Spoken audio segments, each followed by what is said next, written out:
Good morning and welcome to another episode of The Unpublic. Today is the Freedom Friday edition. As always, it is Friday. This is Freedom Friday, but you are still not free. Hopefully after an hour with us today, you will be freer than you were when we start. I've been talking about the same thing for about 3, 4, 5 weeks now. It's an obsession. People know it. So if you're here and you don't want to hear anything about race, you don't want to hear anything about legislators nationally attempting to mandate and muzzle, to mandate what teachers can teach in the classroom and to muzzle them from teaching around the true story of American history, and also teaching young people how to use their critical thinking skills to critically assess the systems that serve them and the systems that we live in, then this isn't the show for you, because I can't think of a more dangerous time in my lifetime, a dangerous time where it just was so normal for people to run up to state legislators and legislatures and start passing thought control laws without there being widespread pushback. So right now we are seeing a nation of KKK Karens come up to school board meetings and to schools and demand that schools stop teaching what they call critical race theory. Most of them don't know what critical race theory is, but they're calling it critical race theory.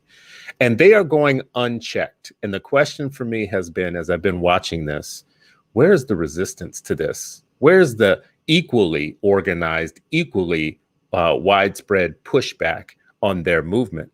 I don't see one. And I have started asking the question, where are my educators? Where are my educators, my teachers unions, my union presidents, my people all across the country who talk a good game, a good woke game about education being about democracy and educators being liberators and all of that? Well, I guess I'm not going to say they heard me, because it's not me that's making them do this, but educators are pushing back. Educators are going to stand up. And I want to, I want to put your attention to something here from Rethinking Schools. Right-wing legislators are trying to stop us from teaching racial justice. We refuse. And along with Rethinking Schools, the Zinn Project and Black Lives Matter at School, the throuple, the three couple, the three of them together are going to push back on this nationally unacceptable Jim Crow 2.0 education edition. So we're already having to fight for our right to vote. We're already having think tanks, stealthy dark money think tanks, drop into states and get governors to sign bills that take our voting away, or at least make it harder for us to vote. Specifically, when I say us, specifically black, brown, and beige people, make it harder for us to vote, right? And along with that, this is the education edition. Oh, by the way, we want you to start teaching late stage white supremacy, that America is beautiful and amazing, and there's nothing racist about it, and the systems are all fair, and meritocracy and all of that stuff. This is all working together. I can't think of a better guest than the guest I have today. See, this is how God works in my world. I have beef with some people in the world that should be my friends. And Sharif, who's on the show, who's jumping in here right now. I see you, Sharif, coming in. Sharif is my great connector to different parts of the education landscape. And that's why we could be a show of peace, because Sharif can bring in people that like we can find common ground with. But today I can't think of a better guest. It's Tamara Anderson is our guest today. I'm going to bring her in right now. Tamara Anderson couldn't be a better person for this, because she got all the skills and the receipts. Like God done gifted her with too much. Like there's sometimes, them people in high school that just had too much going on. Like God gave them too much stuff at once. Gave them too many awards and receipts. So Tamara Anderson is an advocate for children and teens, an anti-racist trainer, a professional artist, editor, freelance journalist, and blogger. But with 24 years of experience as an educator, she also has a YouTube channel where she does productions of, and she was just telling me about this, one-woman shows that we all should go out and support and watch, because there's more than one way to educate. There's so many ways to educate. So Tamara, welcome. Good morning. Thank you for being here. Good morning. Good morning. Thank you. Thank you for having me. I should also mention that you are also one of the founding members, or the founding board members of Black Lives Matter at school. Is that right? Yes, I am. I'm on the national steering committee and have been on it since we started in 2018. And Yeah. know that comes from actual Sharif knows this too. This comes out of the week, Black Lives Matter Week of Action, that was in Philly in 2017, which of course then was inspired by the Day of Action in Seattle in October of 2016. Yeah. So we have like all these different things. So yeah. Did that come out of Philly? I didn't know. It did. Yeah, oh wow, bruh! All roads lead to Philly or they from don't. Philly. I shouldn't even answer the question. Even Prince was probably inspired by something in Philly. You know what I mean? And you know what? McFadden and Whitehead. It was probably McFadden and Whitehead. If it was true, it was McFadden and Whitehead. I mean, don't feel bad, Chris. I'm originally from Chicago, and so I ride it. Yeah. So when people, I'm gonna let that go. So, when people try to be like Philly has, I be like that. Yeah. Okay. Yeah, Chicago is our New York of the West, our Midwest. So where I'm at, it's the only reason I keep my weight down because I'm in Philly. Because Chicago, we got that pizza and the ribs. We don't depend on the sauce. Talk about this is barbecue. I'm like, I just want to say for the record, people gonna hate me for it. You can hate me now. Never had any good food in Philly. Never.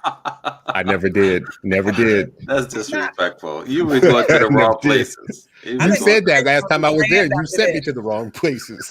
Yeah, you can't go to touristy places. Those places are trashy. I was like, why are these plaplaces famous? I have learned. Like somebody died and was like that. No, I took. Listen, he's a very picky eater, Anderson. I took him to what's the joint right near Spring Garden, right off of Broad? It was owned by the two brothers. They had. Yeah. That's actually they were just in that. That's good eating right there. Yeah, like they were just. Which place are you talking about? Episode of Netflix of High on the Hall. They have like the pepper pot stew. Yeah. He was turning his nose, you can, these Midwestern Negroes, they just built different, you know what I'm saying? They just built different, Bruh, I'm just going to tell you right now, Charles Cole, who was with us, ended up giving away his cheesesteak to a third party. He gave it away. He's just like, she was like, what's that? He's like, it's yours. You can have it. So. I mean, if you don't go to Max's or I don't know, like everybody I take to Max's, they're like, oh my God, this is great. It's people from out of town, people from Chicago. Like my cousins die hard, like I'm eating Chicago food. Max's cheesesteak made them excited.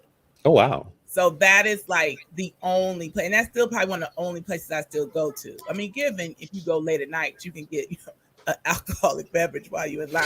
But still, that might make it better. And the place we went to, it's not a cheesesteak place, right? Like, you know what I mean? That was probably like a vegan cheesesteak. That's more like ordered. A vegan, yeah. Yeah, so I don't know what he ordered, but it wasn't. I just want to let you know right now, in DC, there's one of the best vegan soul food restaurants I've ever been to. In Oakland, same thing. Yeah. I've never had a bad meal in Chicago. I'll just say that. Never have had a bad meal in Chicago. No, I'll tell you. So anyways. My genes can tell you the truth about that. I'm like, I ain't never missed a meal in Chicago. I'd be like. And I can tell you, growing up in New Orleans, like I never had a bad meal in New Orleans until more recently. There's starting to be some gentrification of food. And the food. It's hitting the food now. When they're like, well, I have a bar in Tremé. I was like, like you're not even gonna call the parish's name. I'm like that. Like, nope. So listen, food aside, the Black mind is under attack in the United States. And there are people that are trying to foreclose on the Black, brown, beige, and white mind in schools when it comes right down to it. I feel like we're in a serious moment right now, and we have not seen pushback to this point, maybe because we were blindsided, just to be honest. Like, we're in the middle of somebody else's strategic plan right now. But, and I also think, too, to be fair, because, I'm like on the on like the on the grassroots, on the ground of this, one of the things we have been trying to do is really highlight the work that's happening in the streets, like the work that's happening with teachers. Like there's like a group of teachers in Texas that have been a coalition that's been fighting back. There are people kind of like pockets of all over. And I think one thing with Zinn Education, Rethinking Schools, and Black Lives Matter School, what we really wanted to do is to really kind of bring power to the people. Because I have found in this life that sometimes the great work, the good work doesn't always make the headlines, right? Mm-hmm. So, like right now in Texas, like, and it's also the language of these bills. They're very similar. It's almost like they have this is how you don't teach the truth bill package around like the different states, because they might say like anti-bias. It might have a different name, a different number, but they literally are using civil rights, equal rights protection clause language. Mm-hmm. Like, this is divisive. This is, we don't want, like, one thing I would love to read for you was from, I forget what state this is. It says like no teacher, administrator, other employee, or enrolled student of an institution of higher education. So this is even trying to get to higher education, shall be required to engage in any form of mandatory gender or sexual diversity training or counseling, or the rest of the one was or any sort of race like conversation. So it's also like layering all these things, which I'm not surprised, because we're seeing like it's like a pushback. It's a pushback. It's such a deliberate pushback that you're like, is this the Reconstruction? I feel like I'm having a flashback. Like it's really just like, it's really like, oh my gosh, this is too much. So we're going and they are misstating and misusing critical race theory in every bill. Mm-hmm. So, they're like, it's a class. I'm like, where is this? Where are these truths? Where is this written at? Like, where did you get these lies from? It is a lens. And I know, like, somebody who does teach in higher ed, critical race theory is also connected to disability theory, is connected to queer theory, is connected to Latino crit theory, Asian crit theory. It literally is a lens. And it's a lens that is, you would hope, helps your students to be able to critically analyze policy and laws, and also to critically analyze racism and systemic racism and white supremacy, ding, ding, ding, which affects all of us. Like if you are literally telling children, well, we're going to start this conversation at the Declaration of Independence. Well, God, okay. Like, that there's a whole world that happened before that, right?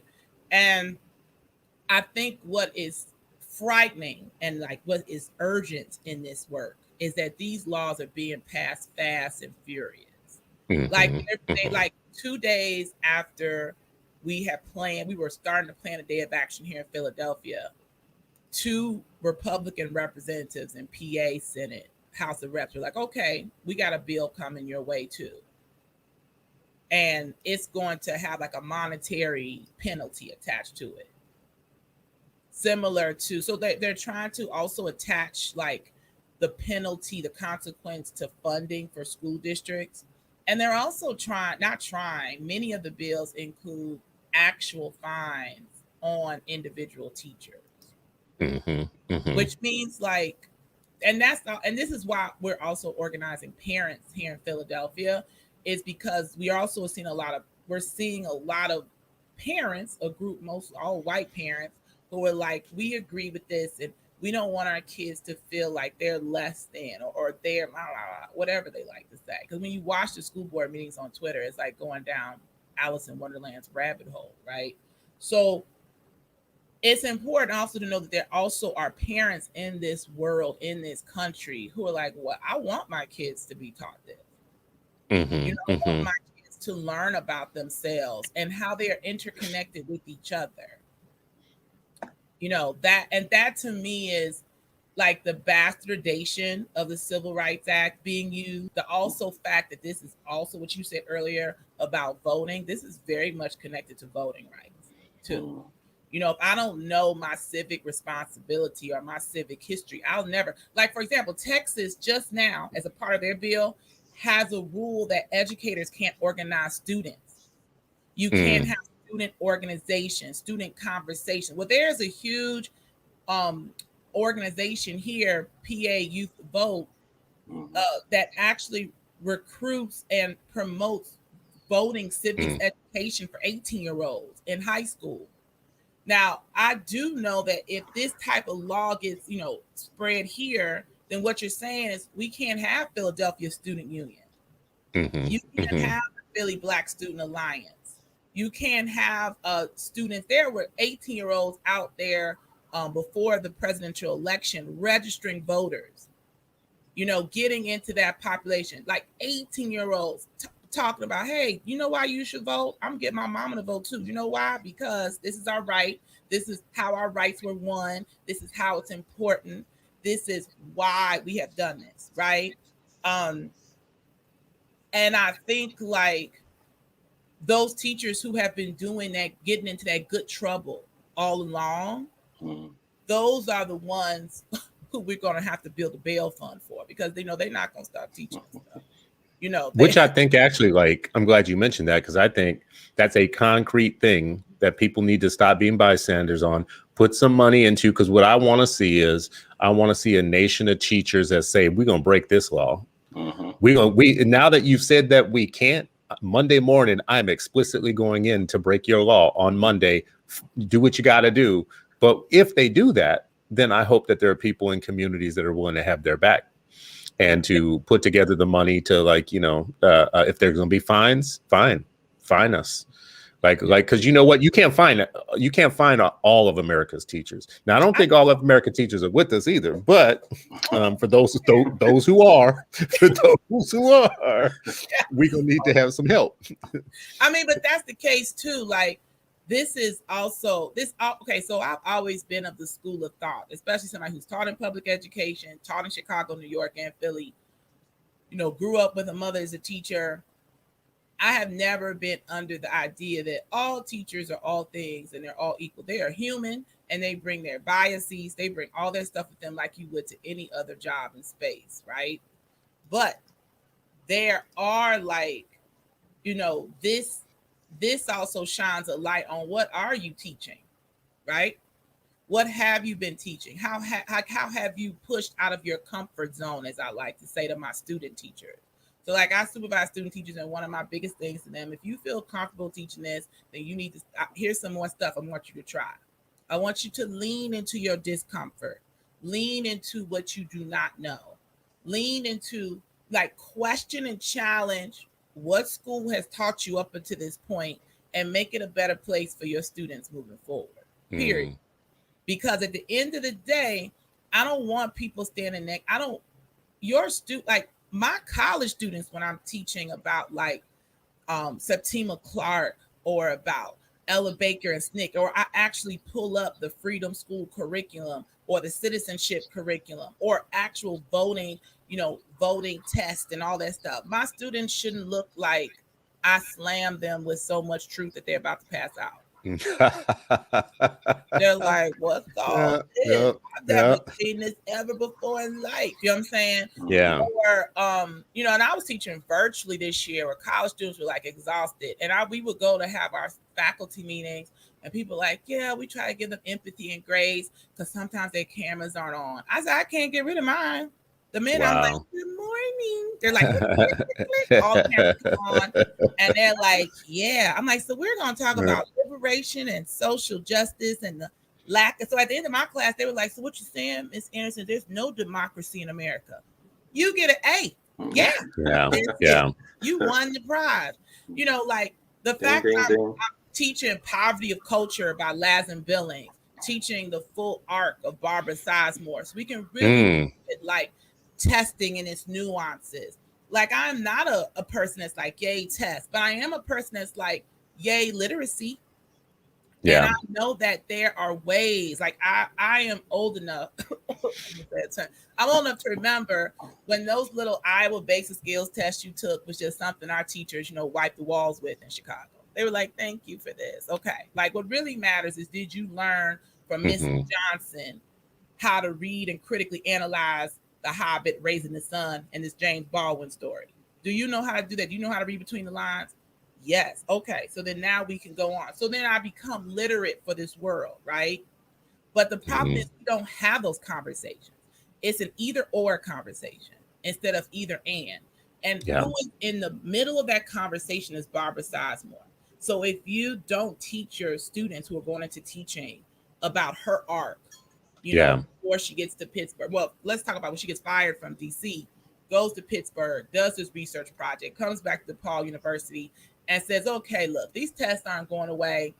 I'm going to create a tool that basically teaches cultural literacy. So that students, poor students especially, and brown and black students can actually engage in these exams in such a way. Now, people were like, oh my God, it's terrible. But I always believe that you have to look at the person's entire story. That is how you create critical pedagogy, right? But if we are passing these laws, we're actually telling our students we don't want them to do that. We definitely don't want them to be critical thinkers about the power structures in which they live in. That's dangerous. That's dangerous, right? It's about power, right? I ain't giving away my power. You literate folks, you might try to make things a little bit more just around these parts. I ain't down with that. Nope. Right. Like we are literally telling our students it's okay to be a sheep. And not even like a regular sheep. I'm talking about like a sheep with one eye closed and a bad left leg. You know what I'm saying? Like, I hope that I can make it to the market, sir. You know what I'm saying? Like, this is what we're trying to tell our kids to do. Yeah, exactly. If you could be a sheep, at least be a ram, right? Like, have some horns. Be able to gouge some folks. At least, you know what I'm saying? like, I got questions. Don't be a sheep, be a Capricorn. That's what we need. We need more Capricorns in our movement. But let me ask you a question. I want to jump in here. And Sharif, just want to ask you a question about this, because so much of what Tamara just said, I think, is all the right stuff. But it is a time for unusual alliances. Like, it's time for more people to come together who wouldn't normally stand together. And I'm feeling that more than ever. But what Tamara just said, for instance, about testing, to me, is like the perfect example of when I said earlier in the show, some of us have beef with each other. It makes it hard to work with each other and whatnot. Things like testing and choice and charter schools and Black independent schools have been at issue in ways in which it's made it hard for me, for instance, to work with Black Lives Matters at school, for instance, or some people within that movement who are strictly anti-testing, anti-accountability, super pro-white teacher, pro-white progressive teacher, pro-union over everything, but not like when you start bringing up people like Barbara Sizemore or whatnot, they don't have a frame of reference for understanding that maybe some of your opt-out shit is actually like some super white progressive stuff that doesn't always serve us. But now I'm at a point where I'm like, I'm angry about that stuff and we've had beef about it, but I don't care anymore, because we do have to stand together on tomorrow, this thing tomorrow that's happening. We haven't talked about it yet, but this National Day of Action, this parents, teachers, students standing together to push back on right-wing attempts to shut down, like to foreclose on the Black mind. That's what's at issue here. So now I don't care about our beefs. Now I'm like over our beefs. Like I'm okay, beef done. like we could come back to the beef, but I'm eating a plant-based diet for right now. So let's end with the beef. But Sharif, how do we get there? How do we stand with? How do I? I'm not gonna put it on you, but those of us who haven't been able to stand 100% with these folks, how do we quickly, get over that, get past that bridge, start working together, and mend some of the fences, because we got a bigger fish to fry right now. Yeah, I mean, I think it always traces back to history, right? Like, let's look at the folks who came before us. When did they have beef, and when did that beef get in the way of the most urgent work, right? Like, and so we could talk about like what type of windows and argue about bay window or that window or that window.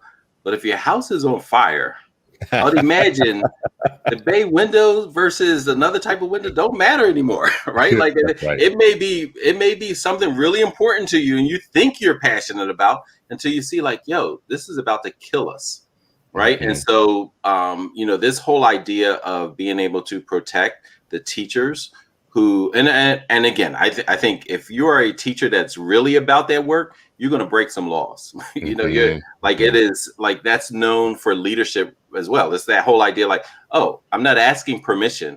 I may apologize later if it's something worth apologizing for. Some stuff I'm gonna do it and give you the finger while, after I do it. I'm not going to apologize, right? And so that type of leadership has always existed, in just anywhere that we're trying to do the right work. When we're talking about like our children and their brains and their understanding of these bear traps that are set for them in all different types of ways, these intellectual bear traps that want to constrict their thinking and their freedom. Like, no, we have to go all out. And we brought up a couple shows ago, right? Like, there's no freedom fighter who hasn't broken some laws. Just like that's just hard to understand. And we have to shine the light on when those white heroes that they lionize, they were polluting the water, throwing tea in the water. There's chemical in tea that's browning the water right now. Now white folks are environmentalists. No, y'all were like straight arsonists. Y'all were taking tannin, throwing it in the water, browning it, setting stuff on fire, like all this kind of stuff, when it was something that you thought was contrary to your humanity or what you believed was important. At the same time, you were killing other folks who don't look like you, right? And so we know there's a long thread of them talking about, give me liberty or give me death. Let a black or brown person say that, and they're like, oh, look at this terrorist, right? Like, and so this is continuation of this same type of stuff. And we can look at, I think a couple Eight Black Hands episode ago brought up Roll of Thunder, Hear Me Cry. I remember being a child and reading that book, and we'd read it all the time, the whole Mildred Taylor series.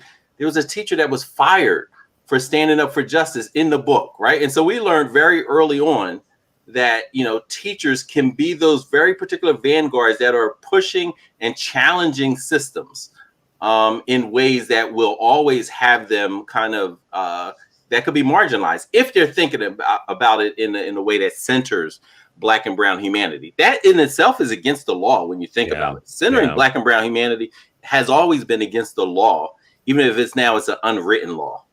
Yeah, when a black person says, give me liberty or give me death, white America says, so you choose death. Okay, duly noted. Right? So very good, very good. Thank you for choosing death, because the liberty ain't yours, just so you know, liberty is white. But Tamara, I want to ask you the same question, like really, like how do you think like we form better coalitions right now of unusual, like people who wouldn't normally stand together? How do we stand together on this? Quickly, how do we repair? I think what we have in common right now, like what has been said, like you and Sharif have both said this, is the fact that what am I able to teach in my classroom? This isn't just going to affect like traditional public schools or charter schools. Some private schools, of course, you have a lot of parents who are like, well, I can send my child to a private school, and because I pay money, I can dictate that. But it affects all education models, right? It affects all of us, like those of us who are union members, those of us who are against testing or look at testing in certain ways.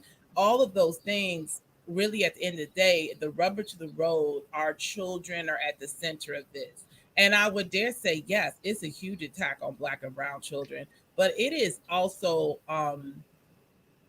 somebody who always teaches in very diverse settings, it's an attack on all children, like the inability to like actually engage in conversation. It is also furthering the erasure and silencing of indigenous histories and that interconnectivity that exists in history.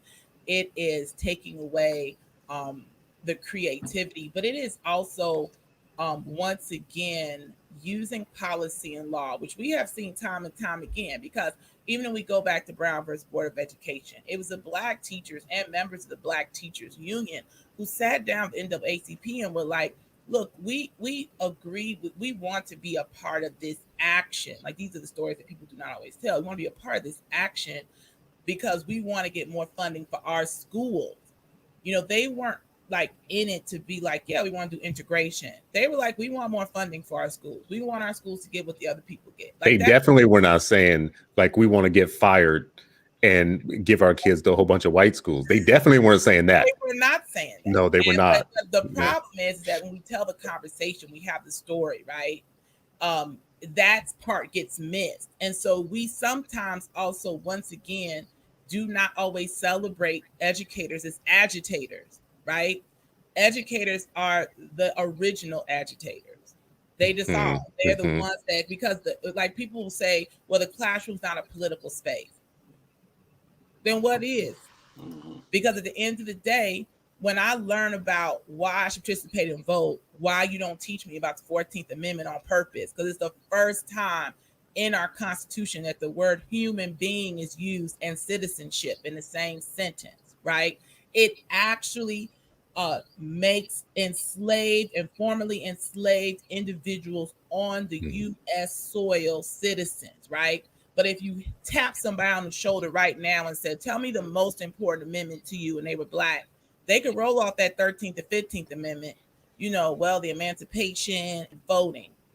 Did you miss one? There's a number in there. There's one in there that literally tells you that you are a human being, that you are a citizen. You also, in that same bill, have the right to go to court. Ding, ding, ding. Okay. So if I don't know about this, then what happens? That means I could usher in redlining. Anytime your group of people need two sets of civil rights bills to say the same thing, Reconstruction, Civil Rights Movement, then that means the country is based, and its whole wheel, its purpose is to fight against humanity and righteousness, right? That is what it is.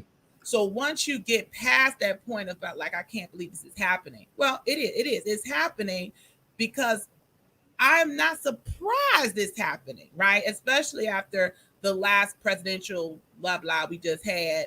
And also, like, the type of laws that were passed during his, like, people don't realize there were grants that actually artists and educators couldn't even get when Trump passed that law about critical race theory.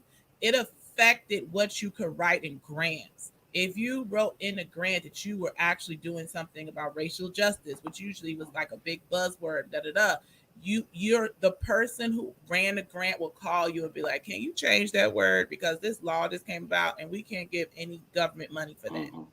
And that's and I think that ushered in some of the stuff that's happening now, but that's facing schools, right?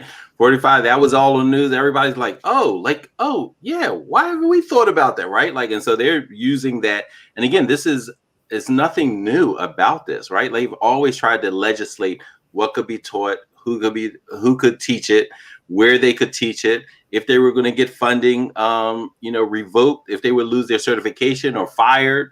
Right, when that kid writes in talking about mama got fired because Mr. Granger said she was talking about boycotts, right? Like she was like, yo, this was against the law, even if it wasn't written. But now they're like, hey, we got the unwritten laws, and now we're gonna write some for your behinds too to make sure that you're not doing it. But yeah, 45 was able to usher this in.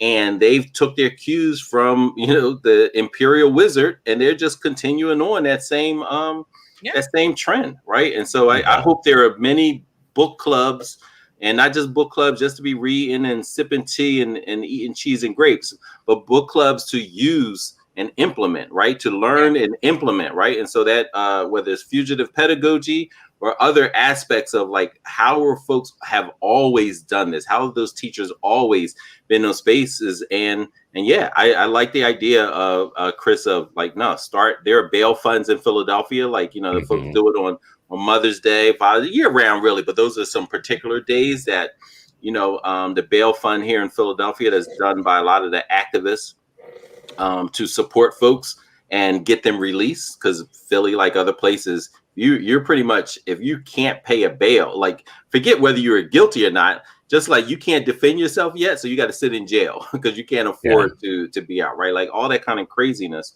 But for folks who are going to break the laws, like we should do that. I think about, and we should all break the laws. I think the teachers should break them. It should not just be teachers. That was my next point as well. It can't just be teachers standing alone saying like, I'm trying to educate society, but nobody has my back. And they should lead though. I think educators should lead this, and we should follow their lead. Like what my dream in this situation right now is we would have massive teach outs.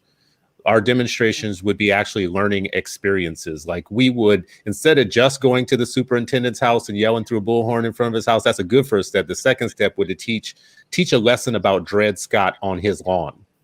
Like say, like tell everybody in your Facebook group at 10:15 on Saturday, 20 of us are going to sit on the lawn of the superintendent's house and teach about Dred Scott because his ass needs to learn this. And if he doesn't, we're going to learn it publicly. Like we can't have private lessons anymore. We have to have public lessons at this moment. Absolutely. Right. And what I'm share seeing, more about that Dred Scott, because there was something specific about that too that just recently came out, right? I mean, you tell me about that part, but this is what I'm going to say about Dred Scott right now. History is fighting itself in all of these battles, but it's hidden behind the bills and the words and all that stuff. And the public is ignorant. The public is so ignorant about the histories behind all of these things. Right now, you just mentioned several amendments that we need to teach ourselves about and that we need to teach other people about. And we need to be public about our teaching. And we need to put it in the face of the people who are trying to teach from a different historical perspective. Right. So we've mentioned Brown in this Brown versus Board in this. But right now, those white parents who are saying, I don't care about your ethnic studies and your fight for inclusion and your historic fight to be seen as human. Actually, I don't care anymore. What I care about is when my little Brittany sits in the classroom, I don't want her uncomfortable about the shit she's listening to. So this is what I care about. This is my new white rights movement. I don't want uncomfortable white children in classrooms. So you can go, I know you've been fighting for your rights for a long time. Actually, I don't care, because what Dred Scott told us is there is nothing that you have in terms of a right that I'm bound to respect. I'm not even bound to respect the fact that you are still trying to be included. Like what an arrogant, insulting word, included. Included. I'm supposed to be included in the society and the world that I built. You're welcome for geometry. You're welcome for math, science, astronomy, art, cave art, realistic art, architecture. You're welcome. Included. Is you a damn fool? Let's have a teach out. Let's have national teach out. Let's have highly qualified educators going to places they're not supposed to be and teaching a lesson that's the most powerful lesson in there they need to be. Go to the Texas legislature and bust in with a bunch of students, parents, and qualified teachers and teach a lesson right there about Texas's constitution, about the embedded racism in their state constitution, right? Because somehow people are ignorant. They don't know about it. And I want so tell me what y'all, when I said Dred Scott, what were y'all gonna say about, like, right now there's something about it. I think you're on mute, Sharif. Anderson, please, time, brother. Yeah, it's like, the fifth time today at different meetings. But Anderson, please chime in. But there was a moment right now that's going on where people are saying, like, Dred Scott should not be taught in law school because it offends people. The language is traumatic, right? Like I hate. I mean, I don't, and I've said this before. I don't like that the term white fragility, because I think it gives credence to a falsehood. Like, they're not fragile. Like, just because they say they're offended by something, that don't make them any more fragile. Nothing more. Who's fragile? Like, after you've been beat, raped, murdered, lynched, castrated, like, and then they get to say we're fragile. Like, I hate that term. Like, I don't even use white fragility because it's BS, right? Like, if anybody deserves to be fragile, it's us, and we're not. We've persevered, we've drawn strength, we've become more creative, we've become more unified, right? But they get to say, I'm fragile. You're fragile because people are talking about Dred Scott and Judge Taney saying you have no rights. And these are all he has a lineage. He has an intellectual lineage that is permeating society today. Classrooms, boardrooms, courtrooms, state houses, etc. Mm-hmm. Anderson, what were you going to say? No, I think it's actually white fear, right? I think I love the words. James Baldwin says it best in the essay. It's a New York essay that he wrote up. The title is like missing my brain right now. He writes in there about the idea of those who are lynched, like the lyncher and the person who is lynched, the person who is doing harm and the person who is harmed, right?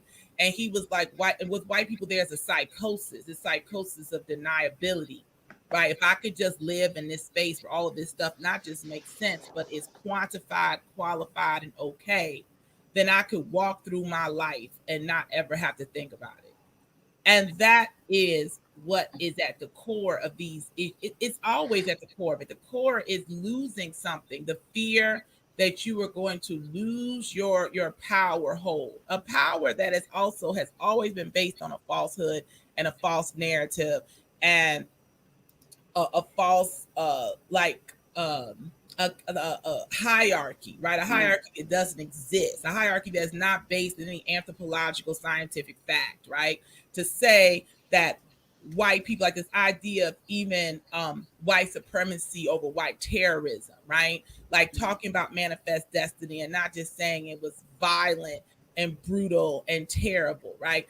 It's the, I like to say it's the same thing when you're dealing with an addict, right? The first part of saying that you're ready to be free is to admit that you're not. Mm-hmm. Mm-hmm. And to admit that you have an addiction to lies, right? So if you want to eradicate yourself of that, you have to first say, you know what? I don't think I really want to be free. I want to be like what it is right now. And I respect you for that truth. That's your truth.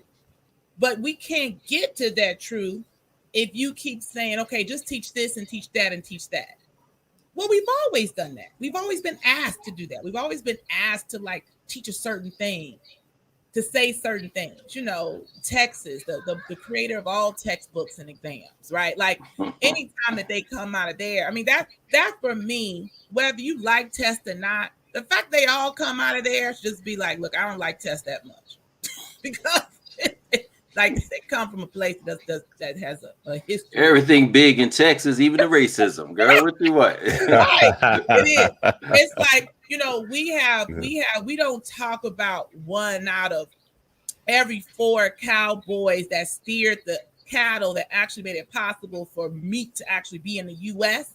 were Black men. We don't talk about the fact that the use of Oregon meat, like that idea of making that very rich gravy, that is because of Black men on the plane, on the trail, making that stuff, right? So there is a connection. There is like, I think it's interesting because it's like, you can't erase us. If you erase us, you be watching a white wall with 4 walls and a straitjacket around you. That's about erasing us. So there'd be nothing around you. You could use nothing if you literally were like, I'm going to erase contributions to history. And I hate that. Like contributions, you mean we are the history. This American history is our history, right? Mm-hmm. When you take out certain pieces, you are telling an American mythology. Addicted to lies. It is. I mean, and you have to think about like they spent a lot of money. Like the Daughters of the Confederacy raised a lot of money to basically be like, you know, to celebrate. I don't know anybody who celebrates losers. That's like everybody getting a Super Bowl ring, saying y'all get one, even though we played this really great game. Yeah, everybody gets a ring, everybody gets a bonus, everybody gets a sponsor. Wink, wink. No, you lost. You lost the war.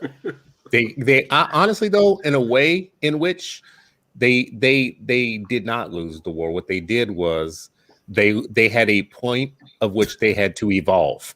They had to evolve, transition. There was a homegoing for Confederate stuff.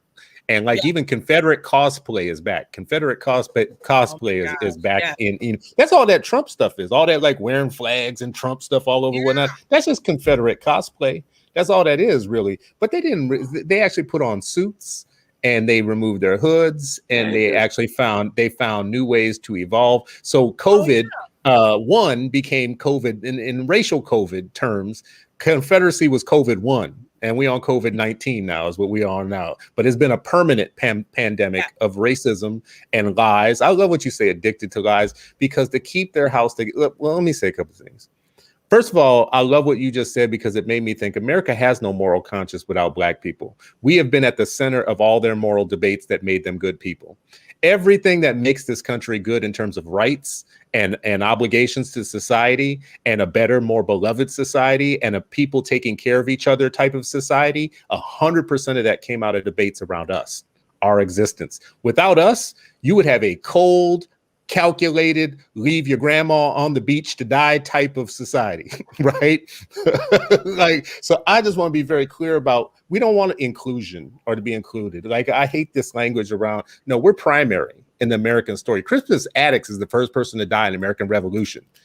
Now, I didn't hear anybody say what I've been saying. Nobody said like, well, you know, if he had just complied, he wouldn't have died, right? Like, yeah, you damn fool. And then we wouldn't have America. We wouldn't have America. So let's knock this nonsense off just for a minute. But their lies, like, I honestly think you hit on something, and I don't think we say it enough. This is late stage white supremacy. This is the last gasp. This isn't. So this, for us, we need to be serious. This is more dangerous. This is more dangerous because before it wasn't like them in the corner. When you corner somebody who has had so much power for so long and they see the browning happening before their eyes, they go through 8 years of looking at a president that doesn't look like any of the other ones, and they think, oh, hell, this is a precursor to what it's going to look like. We're not always going to be able to look up top and see one of us there. That's what gave you a birtherizing president who gropes people and says Mexicans are you know, bad people. And the only thing I've said a million times Trump did better than all the other Republican candidates when he ran was racism. It's the only thing he did better than them. They all were going to give you a tax cut. They all were going to be for rich people. They were all going to do all the normal Republican stuff. The only thing he did was say, well, let me innovate here. Why don't we just bring some David Duke stuff up in here? Why don't I just like add some racism here that they won't do? They were always talking racist stuff in very veiled terms, but he just came out and said, you know what? Mexicans are rapists. And they were like, wow. Oh, where you been? Oh, come on in here, Trump, after Obama. And he's like, yeah, y'all remember, I'm the one who told you Obama ain't even an American. Oh, yeah. Okay, this is sounding good. We need 4 years of this. Let's do 4 years of this. They what, 100 years of that. Right. It was no Southern strategy. It was like, this is the New York Times interfold piece. Here you go. Bam, bam. And I think people also, the fact that you think that there are people who think he came out of the concrete with this strategy. He has been using this strategy in elections since the 80s. You know, so there's also a history there. Like, anytime there was like something with the Democrats and Republicans, he would do some New York Times piece that would be like an interruption, right? So there's also like this, we also have a tendency to, because we have been taught to look in short synapses and not in journey looks, right? If you don't look at the big picture of the long term of what happened right behind you, you don't look at the pathway of this stuff, then you miss a lot of the clues. Like when judges start, like one thing, while he was making all this noise, one thing that I kept telling my colleagues is I was like, pay attention to the courts. He is making a lot of appointments. Yes. And they survived his presidency. Right. I was like, these are legacies of his presidency. And not just like appointments in, you know, Texas or what, you know, people always like to say below the Mississippi is okay, whatever, all over, right? He was making appointments all over. And these are like, some are lifetime appointments. Some of them have to be confirmed in local elections. I'm going to say that for the cheap seats, local elections. This is why they are. You know what I'm saying? So this is the whole, this is like a pathway. So there's parts of me, unfortunately, that are not surprised, but there's parts of me that are also very inflamed to make sure that this work continues. So like past the day of action tomorrow, Zinn Education, like the group has already been thinking about next steps. So what's next? How do we support people in the cities? One is like what came up here. Do we encourage monies to be put aside for the people who are going to get in trouble, right? Do we connect them with local grassroots organizers in their city? Like 45 different cities already have like signed up, like whether it's a really small action or a big action. And when they check the box about, is this your first time doing this? For many of them, it is, right? For many of them, it's their first time publicly being like, I can't do this. People who don't usually go to like protests or rallies or uprisings, they're very engaged in this because this scares them. This makes them feel like you are going to really hold my wrist when it comes to teaching my class. It also gives a lot of power to parents, and not in a good way. It gives a lot of power for the complaints to come in. My child feels very uncomfortable. So then that's enough to pull the trigger for this law to now affect me personally. Now, that's no different. I've definitely been that teacher that parents have called about. But now, as opposed to me, having my union rep and, or having some sort of protections in the space, there may not be any protections because you got a federal mandate or a state mandate. The state is saying no, and you did it anyway. Like in Philadelphia, so it is a high school graduation requirement for African American studies to be taught and for you to get it. That took almost 20 plus years past the student walkout in 1967 for that to become a reality. But what if the state of Pennsylvania, Department of Education, like Harrisburg says, okay, we're going to change this rule. How does that affect us? How does that affect the work that is happening here? And how can we build like these connections? Like I'm looking at like state to state connections. How do you adopt a state for 2 weeks or a month and go do that work? Like go attack their governor. I have written some nasty letters to the governor. I'm like, here you go. I got 20 of them. And you better watch out. You better watch out. Right. I'll be like, and here's my address. Yeah. Don't do that. Right. I'm like that. There you go. And that's my picture too. Don't do that. Right, here's my picture too. Right, like that. And see. Oh God. But the thing is that, like, I say that because some people in our cities also are already starting to get threats before tomorrow happens. Really? About the work that they're doing. Oh wow. Some people are feeling like, am I alone in this? Right? Like it's when you say people, that's teachers. Teachers are getting threatened. Really? Wow. School boards are having meetings already. Wow. About like on how they weigh on the side of this. You know what I'm saying? And so, Philadelphia quickly like pulled together this action, and it's going to be like a huge thing. The president's house tomorrow at 12:30. Like, please come out. But I really think too, like beyond. I'm always thinking next steps. I'm always like, what else needs to happen? What help do you need to make this happen? How can we make sure that we have like the representatives that come out of Philadelphia who sit at Harrisburg? How can we make sure that they know, look, I am an avid voter? Because people don't understand that's a power too. If you're the one who votes in every election, your name is on a list. Let me just tell you that it is. You'll be okay. It's not a bad list. It's a good list. It's a list of power.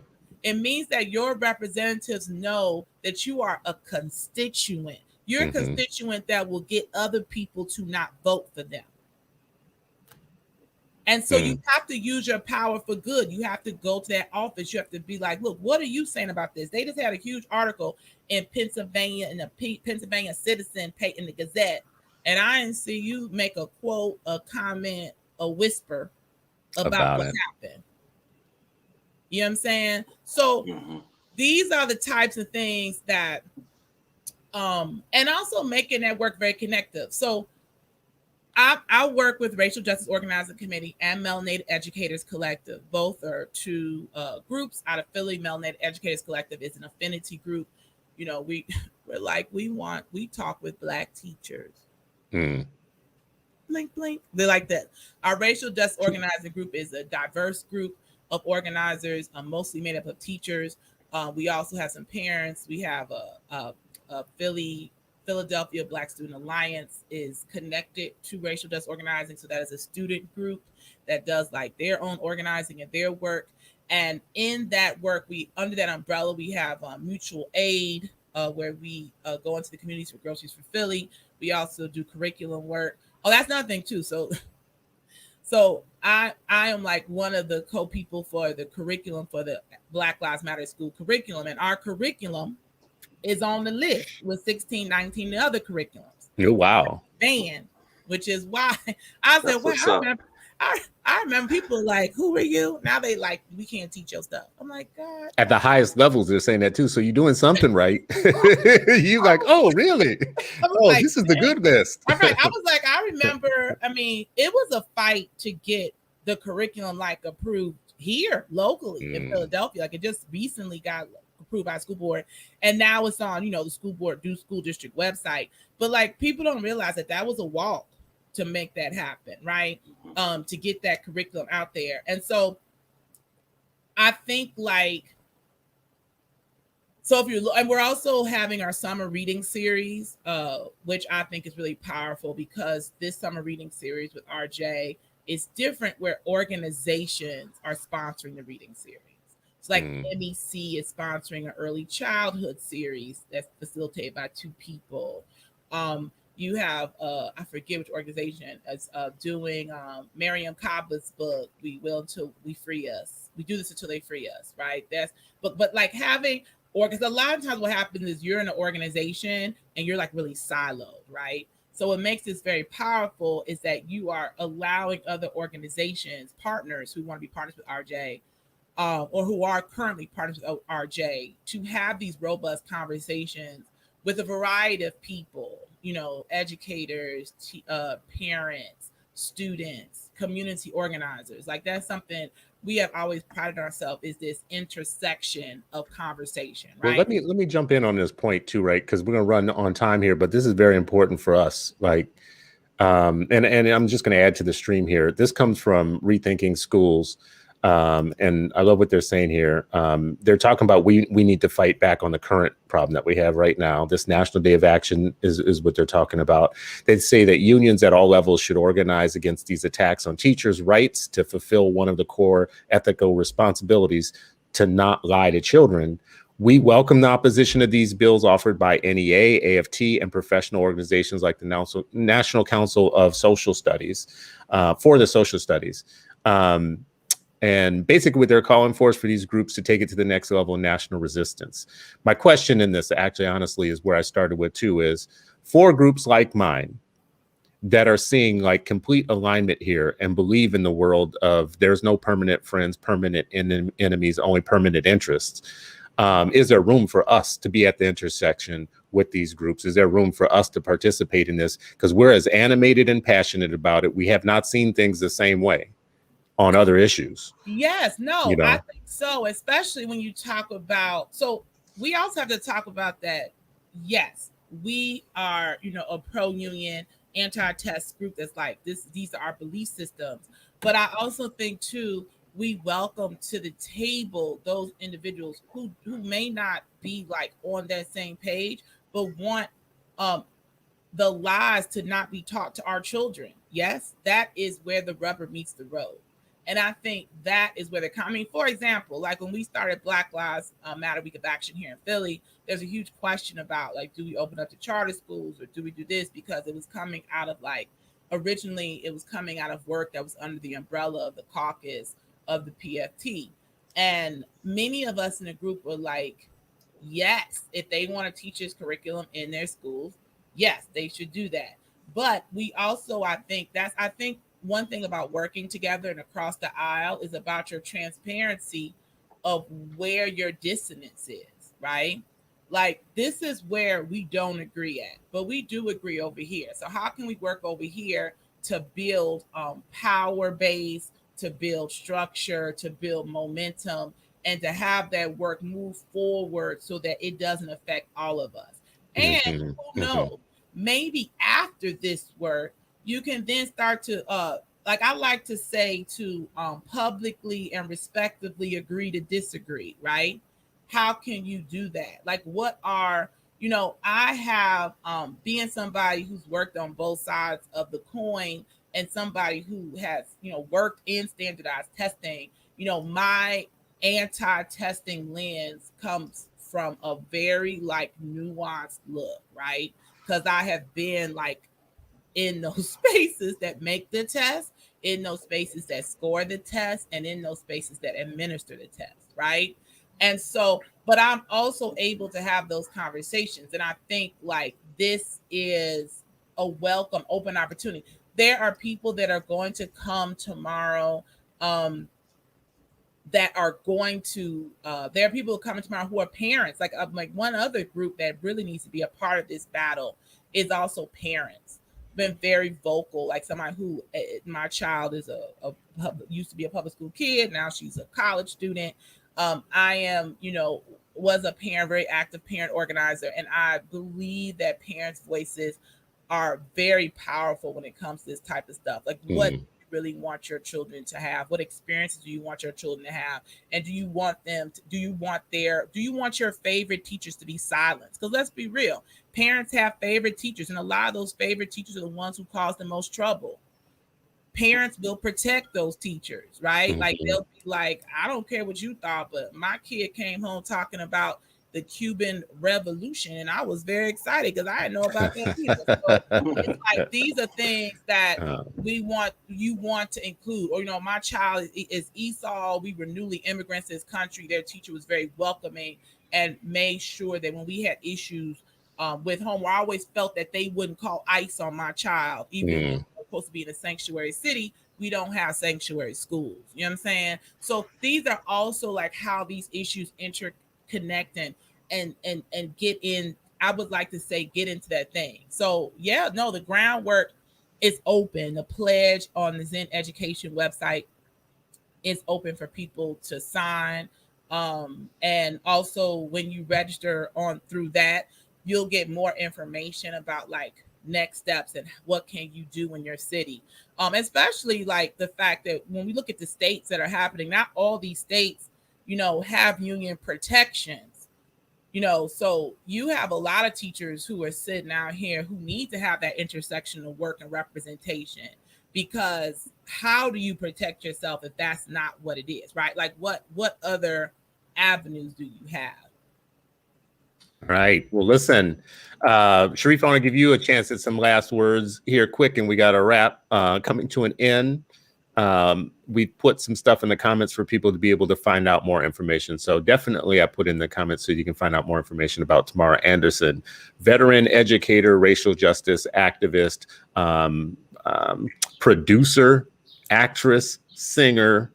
I can keep going down the list. Like, it's like God had all these lines for you to get your talents in different lines. And Tamara went in every line. She was like, oh yeah, let me get in the singer line. Oh yeah, well, I want to act too. Let me get in the actress line. Oh yeah, I want to do some theatrical stuff and teach and produce and do a YouTube channel. I did not follow the rules. And they were like, you cannot be like the master of like all these different things. All these, I was like, that's not what happened to me at all. Like that. Sorry. It's so funny. In kids, in high school, we teach kids, what do you want to be when you grow up? Pick one thing. And that's always like the dumbest advice I've ever heard. So, Sharif, they say the 3 or 4 year old ask them, and then years later, that's probably what they're still passionate about. So if I ask my 3 or 4 year old, they'll say all kind of, I want to be a veterinarian and a lawyer and a writer and a teacher and society says no, pick one. When in actuality, like, Tamara was protected from all of that, So listen, I think, you started off and you just asked this question again about like, how do we come together? I think I've always just felt that there are skirmishes and then there are wars.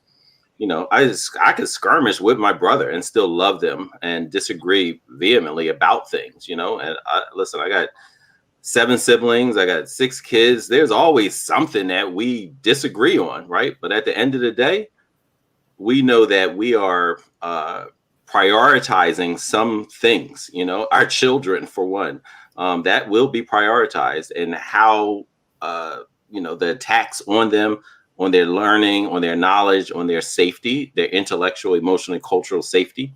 All of that is what unifies and binds us. And so I think, and then also having the privilege of growing up and looking at revolutions and seeing how even in revolutions, while they may have been united against the Shah, there were Iranian communists, there were Iranian religious clerics, there were just agnostic folks. They were all coming together about a single thing, right? And so being able to see that up close, being able to see organizations like Frelimo, SWAPO, PAIGC, MPLA, TANU, ZANU, right? They weren't all the same, you know, singular line of thought, but they were very clear about removing the yoke of colonialism, and we should be just as clear-eyed about removing the yoke of white supremacy / savagery in this country, and particularly in our schools.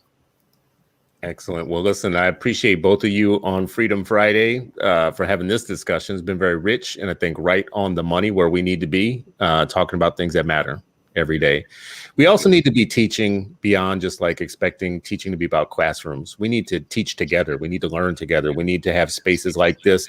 And I really do agree with this idea of like teach outs, have public teaching actions that like mix protest and activism with actual kind of information and learning. Do both at the same time, like make them about the same thing. It's one thing to scream in the streets. It's another to like bring info to where it's really needed, right? Like into these halls of the capitals where you have some really ignorant people passing bills, haven't even read their state constitution. Texas people don't even know that their constitution is racist and it's got racist stuff in it. And they up there passing bills. So, if you want to find more information, there's going to be a National Day of Action tomorrow. That's kind of what we've been alluding to through most of this show. You could go to the Zinn Project website and there's information there. Rethinking Schools, there's information there. And if you Google Black Lives Matter at School, you will find their website and they also have information there. So there's 3 places that you can find it. We're going to do our best through my organization to push this. My organization is all about like justice.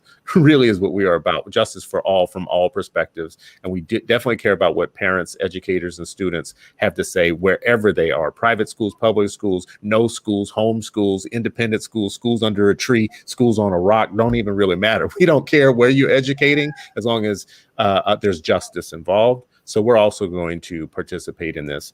We appreciate all you guys for listening and watching. As always, this has been another Freedom Friday.